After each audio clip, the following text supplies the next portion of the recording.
Anand, a Congress 2%, 3% stronger position than compared to Venkaiah Naidu ji? Does that underline that the NDA is getting stronger, or would you look at who's voting where, which party is aligned which way as far as these vice presidential elections? Will that give us a hint of what's going to happen in the Lok Sabha and the Rajya Sabha when critical bills come up? Will that make a difference? Absolutely. See, Anand, two things. One, Congress is a spent force. This is not your Congress of the 2000s, which could get some parties together under this umbrella that could stitch a coalition. What have we learned in the last 5 odd years after 2016-17? That the Congress is unable to stitch a coalition. This was their big opportunity before 24 to get all the parties together. They keep talking about opposition unity. We keep hearing the death of democracy under the BJP, but we never see any concrete action from the Congress. More than the NDA getting stronger, the point also here is that the Congress is weakening election after election.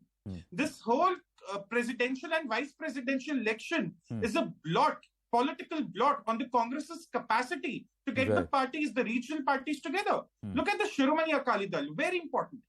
They have been decimated in the Punjab elections just a few months back. But they were also that one party that walked out of the NDA on the farm bills. But they're also willing to come back. Can the Congress work its alliances this way? They cannot. They're unable to. So my takeaway is, NDA is of course getting stronger. There is no doubt about that. They have been getting stronger since March 2022 when they won 4 out of the 5 states. But the larger point is, Congress is a spent force. They are not being able to put together an opposition today, and they will not be able to put together one for 2024. So what does it mean for the bills, for the elections, for the 2024 national elections as well? That's the question.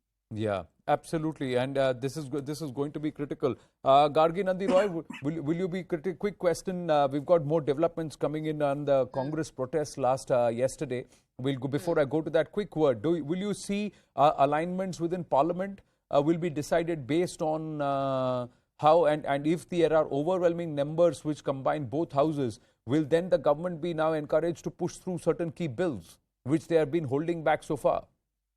Yes, their government should, and it is quite obvious that Mr. Jagdeep Dhankhar will become the vice president, and Draupadi Murmu ji is already the president. So there are certain bills which are required, and which was there in the manifesto, I think, of BJP. I think so. We look forward to maybe bills like population control or even uniform civil code. And if we have this president and vice president, and obviously NDA has the numbers now. So I think we in the future, in recent future, before 2024, these are some crucial bills which may really come, and they will be passed, and they'll be passed for good. So this was required.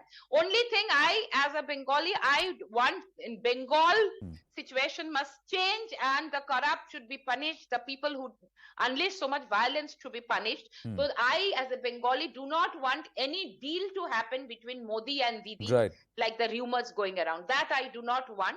So that is my one apprehension, but I really don't want to believe that. I don't want to think that it is happening that way. I want the corrupt in Bengal to be punished. So that is one thing everybody wants. Everybody wants the corrupt to be punished, irrespective of which state or which party they belong. If they have indulged in corruption and if they have defrauded the public, then they must be punished. Gargi Nandi Roy, Hemant Attri and Tushar Gupta. Thank you. I think the violence, so those people need to be punished. Thank you for your time.